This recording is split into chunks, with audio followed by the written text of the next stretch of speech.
Hello, fellow risk takers, and welcome to my worst investment ever. Stories of loss to keep you winning. In our community, we know that to win in investing, you must take risk, but to win big, you've got to reduce it. My name is Andrew Stotts from A Stotts Investment Research, and I'm here with featured guest Dennis Mortensen. Dennis, are you ready to rock? Oh, yes. There's something about you that I am really looking forward to your story. And I think it may have to do with the fact that you have devoted your life to startups. I spent the last 25 years trying to make 5 different ventures work, and I'm still at it.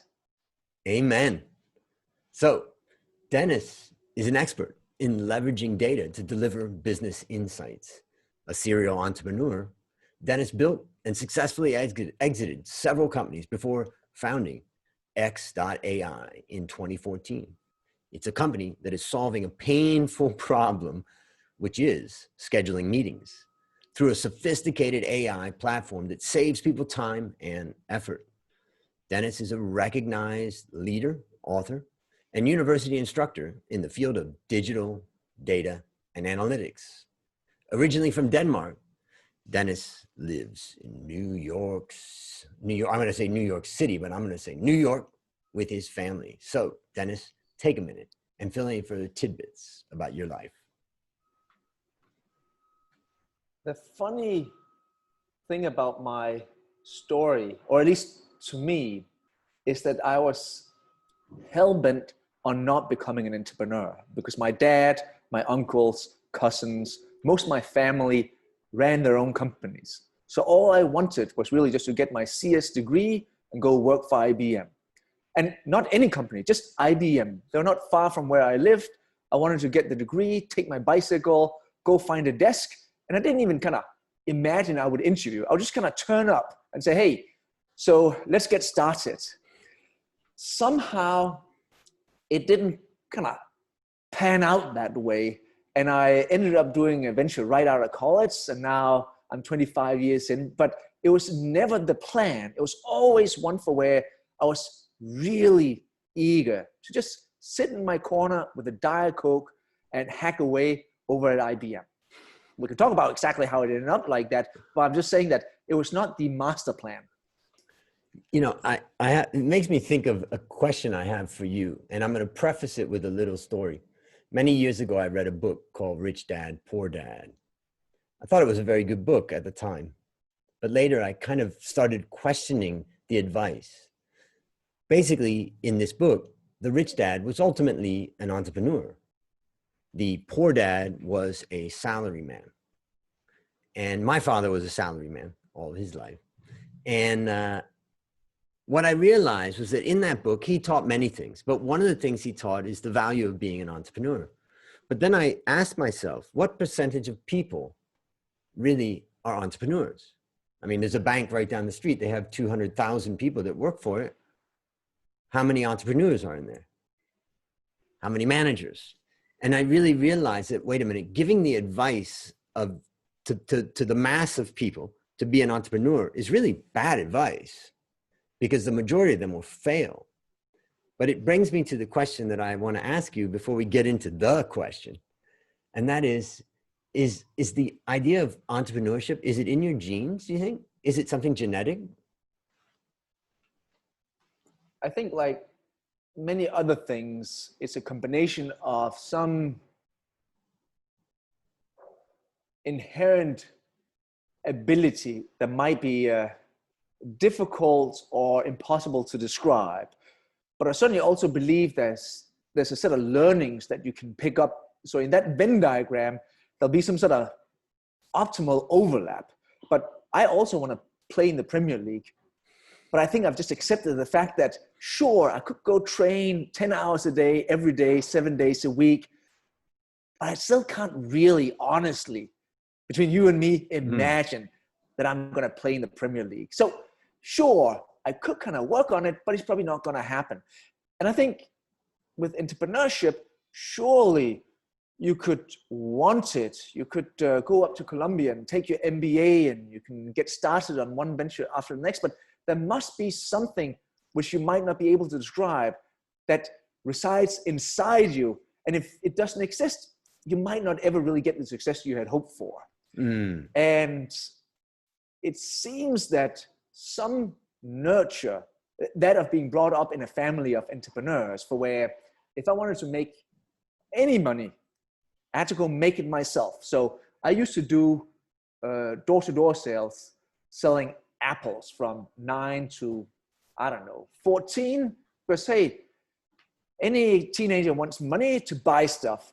So I probably knocked on 10,000 doors trying to sell somebody something before I was 15. And if you ever want to really do a good MBA, go knock on 10,000 doors. As in, there's something which you can't write up in a kind of use case of what Netflix did over this period that really compares to that of speaking to 10,000 moms staying at home and trying to convince them to buy, 10 apples for 10 kroner.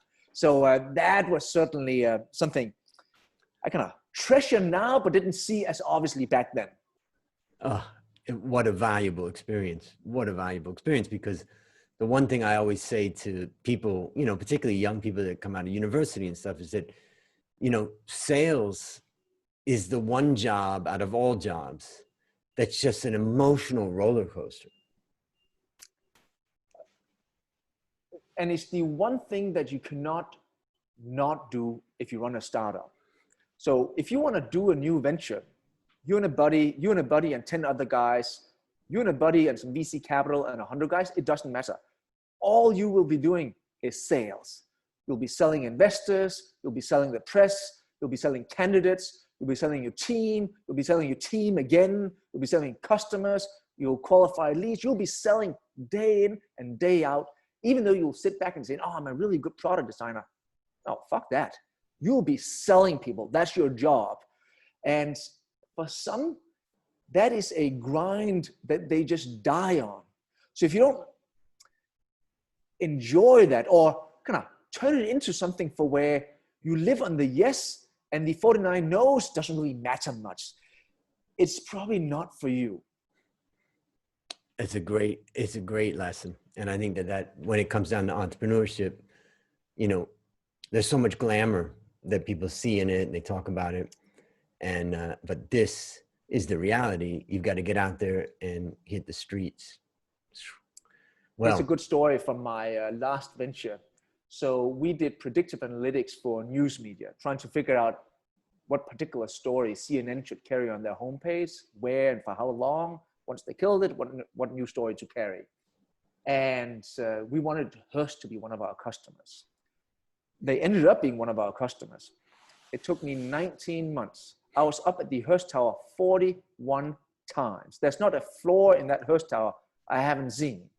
41 times. As in, anybody else would have said, Dennis, do you have an apartment here? No, I am doing selling. And I did it for 19 months. And sure, that might have been the extended version, but it's not really a story that you couldn't just pick up some random entrepreneur from the street and he would have a similar story. Yeah, but that's really what it would take. Yeah, because most people would say, come on, Dennis, you got to give up at 40. All right, well, now it's time to share your worst investment ever. And since no one ever goes into their worst investment thinking it will be, tell us a bit about the circumstances leading up to it, and then tell us your story. So any entrepreneur, or certainly any entrepreneur who tries to turn that into a lifelong career, not just a moment in time for where I must try this out and once done, I'll go back and kind of work for Morgan Stanley and it will all be good and fine. But anybody, certainly like me, who turns it into a lifelong career will have a different type of investment, not the traditional one, because all our investments are attached to the idea of a startup, not some other thing. So I don't do any angel investments, any kind of public stock, any board seats, any advisory, anything for where I can make any money outside of my ventures. So I play one game, and if I win, I feel like I can take some sort of credit for it. And if I lose, I know who to blame, because I tried to play the best game I could. So that's certainly the uniqueness of entrepreneurs. Now, to set the scene, I initially started what we would back then call an internet company. That is obviously a term that doesn't mean anything in the year 2020, but it meant something in 96 because it was a new medium. And if you ever want to start an internet company, the mid 90s, it's not too shabby a time to start it. And we leaned in. We were able to finance it on cash flow, as in completely bootstrapped, didn't have any investors, ran it up to an exit in April 2000. And if you ever want to escape that time period, selling your .com company in April 2000 with NASDAQ at short of 5,000, that is probably not too bad. So whenever people look back and say, oh, that was a horrific time, I think of it as that was a wonderful time. I must have been 26, 27.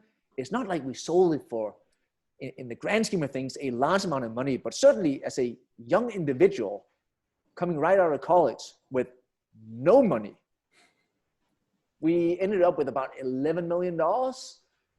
That's huge. Not nothing. At that age. And really, we can talk about that as a separate footnote another day.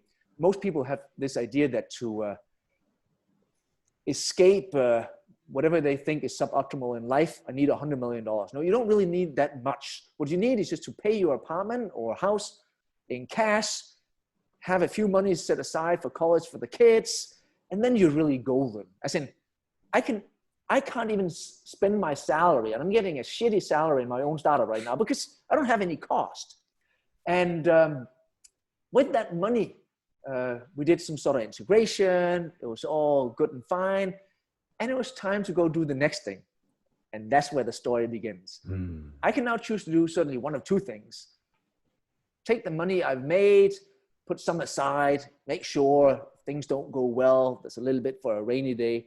Or like any other optimistic, naive, aggressive, stupid entrepreneur, take it all, put it on red, and just play one more evening. And that's what I did. And the funny thing is, this is where perhaps there's no learnings for me here. To this day, I still kind of think it's a good investment, even though I know there's some mistakes here that I would like to go back and see if I could not have turned left when I turned right.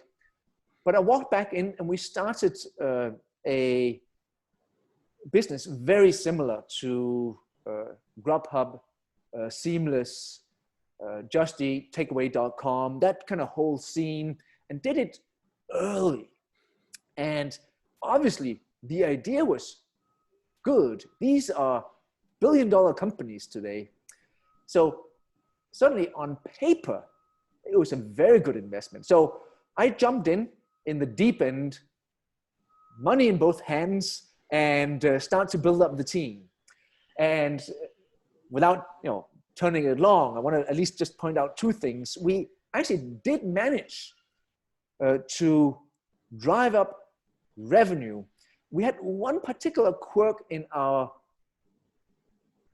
business idea that were different to that of, say, a Seamless or Grubhub over in the US, for where they conceptually take no responsibility for the deliveries. If you don't like that Thai food you ordered yesterday, you pick another Thai place tomorrow. We rebranded it, and that meant we could have a slightly higher margin on what we sold, but obviously on any error, we're the ones to blame. And I thought that the higher margin would make up for the cost of the blame. And that was not the case. And that was probably the single biggest mistake, but it was one that I couldn't let go of, because there's something very lovely about running your own brand, because you see that in packaging and advertising, you see it kind of spread across. So we drove up revenue rapidly. But the blame part, we kind of did a domino style set of incentives where if we didn't kind of do what you thought we should do, I gave you something, right? That could be free food, some coupon. And that meant for every kind of $100 I made, it cost me 120 or whatever the numbers were. But I thought scale and process optimization will solve for this. So these two lines will cross in the future. And many times in many businesses, that is true. That is just too expensive to run at low volume, but becomes more effective at high volume. But obviously, I was financing this. And if you run those curves up and you run them up fast, you have less money tomorrow than you had today. And I kept running them up. And I didn't see the two lines, to put it simply, starting to cross. All I could see is that that pile of money I used to have is certainly not as big as it were when I started. And this is not, this is certainly the, what we could call the error, but that's actually not what I'm here to kind of talk about. No, the real error, and you will say, but Dennis, that was the error. That's how you died. And what you should have done is looked at the market and seen, because at the very moment we started, somebody in Europe called Just Eat started at the same time. And just a little bit of historical context here. They then ended up with takeaway.com. Takeaway.com and Just Eat, not many moons ago, just acquired Grubhub for what, $7-8 billion. This is now the biggest company in the world that does food delivery, and you will know it by many brands. Now, that's the story. As in, shit. So that's a tens of billions of dollar type company. Okay, what's the story then, Dennis? The story is now that as they got started, they were also ramping this up, but obviously that has slightly different business plan, which is one for where, we're a marketplace. We really just solicit a setting where you can go order something, and then we take a percentage of that revenue, like any other marketplace. I were about to lose, and I then had the opportunity to merge with this company. And merge with this company, let's go back to what I just said a few minutes ago, which is now perhaps by any measure, if not the biggest, then one of the biggest companies in the world that does this. Tens of billions of dollars. And I can still go back in my notebook and have a look and see what we negotiate about. And I was haggling about whether I should get, I can't remember, somewhere between 21% and 23%. And I think they were at 18% of that company, which is still a staggering amount. As in, I would be the single biggest shareholder in that company. And the only reason for that is I financed my end of the other company. So when we would merge, they hadn't done that on their end. So I would walk in and be the single biggest individual on the cap table, but it wasn't enough. And as we negotiated that, and I couldn't get what I wanted, in my delirious optimism, as really any other entrepreneur, I declined, said, no, that I am not doing. I'm gonna win this on my own. I'll show you guys. You'll regret this. not that dramatic. And 3 months later, because I didn't have much capital left, we ran out of money and went tits up. And if you go look at my LinkedIn, what you'll see is I've had 4 ventures prior to this one. We've been so fortunate to have 3 exits, but we had one that didn't work. That's the one that didn't work. But you know what? It could have been the one that not just didn't work, but the one that really hit it out of the ballpark, like dramatically. And I did keep those notebooks. And sometimes I actually do go back and keep them just to kind of take a look and say, Dennis, what were you thinking? And if I was to then just describe what is the learning here, or what is the one learning I took away? First of all, just for those listening, At the end of the day, it doesn't matter. We can talk about how you should run your ventures. If you want to run it as a lifelong experiment, then you must run it like professional sports. It's just a game. You play to win, but there's a game tomorrow as well. You can't attach your life's worth to the success of your company. And those 3 girls at home, my daughters and my wife, they still love me, whether we win or lose. So it's just a game. I'm not sure I saw it that clearly upon going belly up, but now I do see it more clearly. But that's a side note. Now, the learning for me was one for where there's probably 2 types of ventures here. There are ventures for where you're trying to turn them into billion-dollar companies. And if so, or if you believe that is the trajectory of this particular idea, then your individual ownership doesn't matter, because the most likely outcome is that it won't work. But if it does work, whether you own 4%, 12%, 18%, 21%, doesn't matter. Your life will have changed so dramatically that you won't even see the difference. So don't negotiate about that. Just figure out if you believe it is a way for you to participate. Now, if it is not that, as saying, this is a good business. This is me and Andrew and 40 people and some particular niche and a dividend every year for where we can just live a fantastic life. Well, then ownership matters, because once a year, Andrew and Dennis is going to take out a dividend, and that's going to be paying our rent. So there we need to kind of figure out how does that add up. But in that scenario, I've certainly learned that if you want to build that type of company, and I'm not saying you should, I'm just saying when it might be that, just let it slide, move on, and just expect that in a couple of years, it didn't work. It was just a good story. But if it did, ta-da, we all won. So that's your story. Fantastic. So whenever you order anything next time that you can eat, I could have been an owner of that. That's how you should see it. So let's anywhere in the world, by the way. Yeah. So let me share, what I took away from it. There's a few things that got me thinking about. I used to say this, I haven't said this in a long time, but what I used to say to young people when they were thinking about being an entrepreneur or they're running a business or whatever, I always say, the most important thing is to don't make the wrong mistake. You can make many mistakes, but don't make that one wrong mistake that's going to kill your business.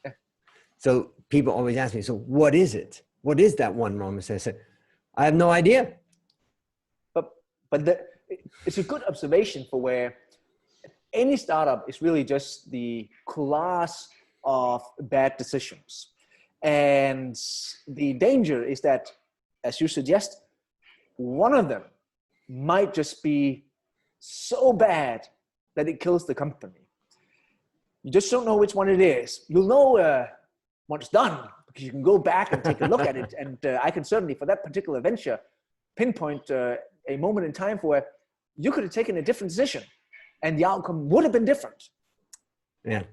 You did not, Dennis. Now my bookshelf, actually the top shelf, is all books about battles and war. Mainly the US Civil War is an area of specialty for me.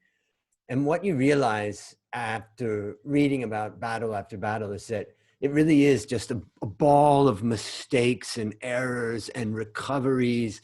It isn't the grand thing that people think it is, of, mapping out exactly how. It's just like, how are you going to recover from these guys popping out of the woods where you didn't think they were there? And so, yeah, it's definitely, life is a lot about just stumbling through those mistakes and surviving. I think Mike Tyson said at some point, everybody got a strategy until they get punched in the face. Yeah, and that hurts.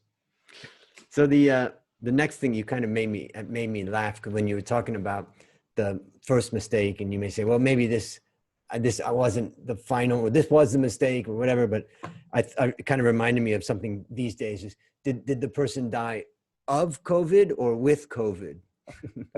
Yeah, you're going to die from many mistakes. But the question is, was that the mistake that killed you? Now, one other thing that you were really reminding me of, there was a time when I was about 18 years old, and there was this factory near my house in Ohio where I grew up. And somehow I got a job in this factory. And, you know, it was a kind of a silly little factory. All they made was screws and nuts. That was it. Classic. And the guy, and we're just, you know, probably 50 people working in there, cranking these things out day in, day out, 3 shifts a day. The guy running it just made a ton of money, steady business. And it's an exact, you know, thing of like what you said is that, you know, if it's a business that's really, I'm going to work this business for the next 30 years. It's a very different way of thinking than I'm swinging for the fences. This is huge. I've got to grab this space before someone else does, you know, and all that. And so, yeah, it's such a very different way of thinking about things. You reminded me. Yeah, and it's not that one is better or worse than the other. It's just that they are unique in their own ways. Yep. Yep. You can't manage one the way you'd manage the other. No, because startup is really just an experiment for where you have no idea what the outcome might be. You have an hypothesis for how it might work out, but it's still just a hypothesis that you put in place in a document, and now you're trying to see if that is true. Yes, in fact, a startup is really science. Hypothesis, Degree, yes. testing, Yep. getting the feedback. I spent my life in finance, and I teach finance as well as having my own businesses. And what I always say is finance adds no value. And that's a little bit of an odd thing coming from a finance guy. But what I say is that finance is a supporting function. Finance operates as a mirror, and it's a feedback mechanism for getting feedback about the test of the hypothesis. We say we're going to expend, you know, we're going to spend $5 million on marketing for the next 3 years, and we think it's going to generate X amount. Well, this is how we see. Yep. And so that's what I always say. Well, all right. So now, based on what you learned from that story and from what you continue to learn, what one action would you recommend our listeners take to avoid suffering the same fate? And let's focus it in on that man or woman who's got a deal. It's pretty good. You know, they don't see it's going to be $1 billion deal. What are you going to tell them?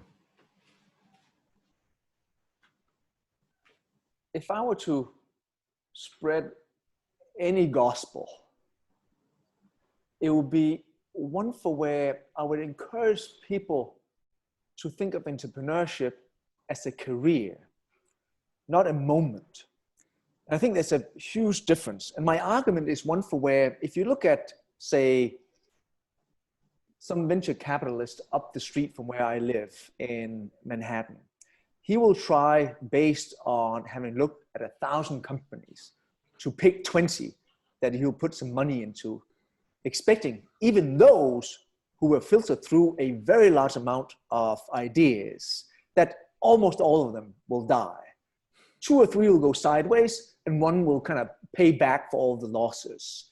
That is a kind of very dramatic funnel. Now, if that is the, what would be called here in the US, batting average, perhaps that works for him, how can we then, as entrepreneurs, if you only do one venture, believe that that is going to be the one that we win on? That seems both naive and unrealistic. So we might think of this as a career, or in other words, think of this as us running the 50-year fund, which is that I can really mostly invest my time and a few monies. And over 50 years, I can probably run 10 ventures. And I accept the fact that most of those ventures might not work. A few of them will. They'll pay up for the remainder. And that is now a lifelong entrepreneurial career. And that allows you to not emotionally die on those 4 years having worked on that one thing that didn't work. That is just you adding another row in that spreadsheet saying, oh, we leaned in, we learned something, on to the next one, because it's a lifelong career. I think that would be the gospel, or the one thing I would leave on the table. All right. Last question. What's your number one goal for the next 12 months? We can pick from 2 buckets. Goals for my company. So certainly that the immediate short-term goal, meaning the next 20 seconds, is that anybody listening to this should go directly to x.ai, sign up for the free edition, try out the product, send me an email on dennis@human.x.ai and tell me what they think. But that's very short-term. Now, the midterm goal we can pick from the other bucket is getting that last kid to college. Because once she's in college, I'm home alone. I can do whatever I want. Me and my wife walk around the apartment naked. I don't know, whatever the fantasy might be, but that we can do. So that is a ultra short-term goal. You heard that one, and a midterm goal. Then we can meet later and talk about my long-term goals. Well, you'll definitely go down as the most unique midterm goal, walking around the apartment naked. I love it. Freedom, true freedom. And all right, well, listeners, there you have it. Another story of loss to keep you winning. To find more stories like this, previous episodes, and resources to help you reduce your risk, visit myworstinvestmentever.com. Now, as we end, Dennis, I want to thank you for coming on the show. I know it's painful talking about our losers, but our listeners are learning to win as a result. And I want to congratulate you for being one of the brave few. I say brave because most people say, no, I'm not coming on the show. I prefer to talk about my winners. But you have turned your worst investment ever into your best teaching moment. Do you have any parting words for the audience? Stay happy. Now that's a good way to end it. Love it. All right, that's a wrap on another great story to help us create, grow, and most importantly, protect our wealth. Fellow risk takers, I'll see you on the upside.